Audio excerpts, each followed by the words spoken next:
महाराष्ट्रातील संपूर्ण तारादूतांचे पुणे येथे आमरण उपोषण सुरू आहे।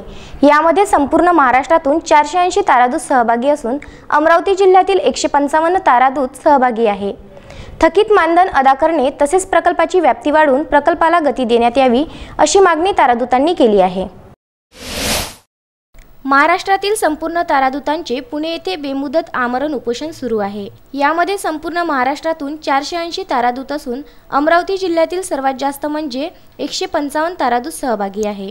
तारादूतांच्या 2 महिन्याच्या आदेशात केल्याप्रमाणे 18,000 प्रतिमाह याप्रमाणे थकीत मानधन त्वरित अदा करणे तसेच तारादूत प्रकल्पाची व्याप्ती वाढवून प्रकल्पाला गती देण्यात यावी अशी मागणी तारादूतांनी केली आहे। आर्थिक संस्थेसमोर गेली 7 दिवस राज्यातील सर्व तारादूतांच्या वतीने बेमुदत आमरण उपोषण चालू आहे। त्याचा 7वा दिवस। उपोषण करण्याची वेळच तारादूतावर काय यावी, लोकशाहीमध्ये शिवशाहू फुले आंबेडकरांचा विचार विविध नेत्यांच्या माध्यमातून सांगितला जातो। सरकार सुद्धा या महापुरुषांच्या विचारावर जर स्थापन होत असेल आणि या विचारावर प्रचार प्रसार करणारी जी माणसं जर तारादूत जर प्रचार प्रसार करत असेल, त्या विचारावर काम करत असेल तर अशा लोकांवर बेरोजगारीचा प्रश्नच काय यावा हा पहिला मुळातला पहिला प्रश्न पुरोगामी म्हणणाऱ्या महाराष्ट्रासमोर। खऱ्या अर्थाने सारथीमध्ये सुरू झालेला हा तारादूत प्रकल्प ज्याच्या माध्यमातून संपूर्ण राज्यामध्ये 325 आणि 155 ज्यांची ट्रेनिंग झाली, नियुक्तीपत्र त्यांना मिळालेलं नाही, असे एकंदरीत 550 तारादूत राज्यात कार्यरत आहेत। गेल्या 2 दिवसांपासून सारथी संस्थेच्या कार्यालयाबाहेर उन्हातानामध्ये राज्याच्या कानाकोपऱ्यातून आलेल्या तारादूतांच्या तब्येतीवर परिणाम होऊ लागला आहे।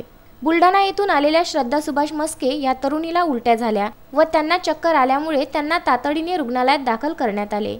सोलापूर येथून आलेल्या दीपाली राठोड व अन्य एका मुलाची देखील प्रकृती बिघडल्याचं आंदोलनकर्त्यांनी सांगितलंय।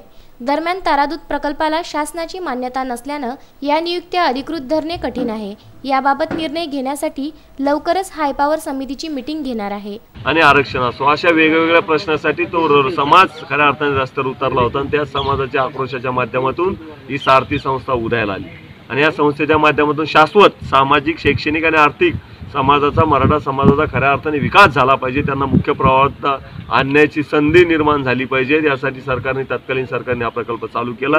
या प्रकल्पाच्या माध्यमातून शासनाच्या सगळ्या योजना, शेतकरी, कष्टकरी, कुणबी समाजासाठी ज्या योजना असतील त्याचा प्रचार प्रसार ही मंडळी करणार होती।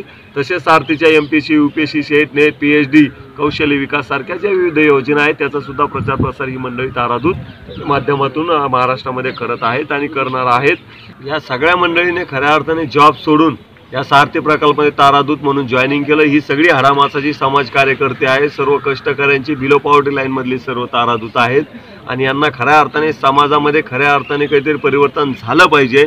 शिवशाहू फुले आंबेडकरांचा विचार, सामाजिक न्यायाचा विचार, राजश्री शाहू महाराजांचा सामाजिक न्यायाचा विचार खऱ्या अर्थाने यांच्या नसानसात भिनला असल्यामुळे हे लोक तिकडे नोकरी सोडून या नोकरीमध्ये आले आणि दुर्दैवाने या 3 महिने यांनी काम करून सुद्धा यांना अद्यापही मानधन कुठलाही 1 रुपया मिळाला नाही। ड्रायव्हिंग अलाउन्समध्ये स्वतःचा या लोकांनी खर्च केला, DA साठी खर्च केला, परंतु आतापर्यंत 1 रुपया मानधन न मिळाल्यामुळे शासनाने हा प्रकल्पच खऱ्या अर्थाने निगेटिव्ह परिस्थितीत असताना शासनाच्या स्तरावर हे सगळ्या तारादूतांना या ठिकाणी आमरण उपोषणाची वेळ खऱ्या अर्थाने आलेली आहे। तसेच आंदोलकांनी आंदोलन मागे घेण्यासाठी मंत्री महोदयांनी शिष्टमंडळ घेऊन येण्यास सांगितलं, परंतु तारादूत आंदोलनावर ठाम असल्याचं सारथीचे प्रभारी व्यवस्थापकीय संचालक आनंद रायते यांनी सांगितलं। निवड झालेल्या उमेदवारांना 1 महिन्याचे प्रशिक्षण देऊन प्रत्येकी 18,000 रुपयांच्या मानधनावर नियुक्ती दिल्या, परंतु सध्या सुरू असलेल्या चौकशीमुळे 325 तारादूतांना मानधनच मिळाले नाही, तर परीक्षा, मुलाखती आणि प्रशिक्षण घेतलेल्या 155 उमेदवारांना अद्याप नियुक्त्या देखील दिल्या नाहीत। 2 महिन्यांचे मानधन त्वरित जमा करावे व शिल्लक लोकांना नियुक्त्या देण्याची मागणी सारथी संस्थेच्या बाहेर करण्यात आली आहे, असे रायते यांनी सांगितलं। विदर्भ न्यूज, अमरावती।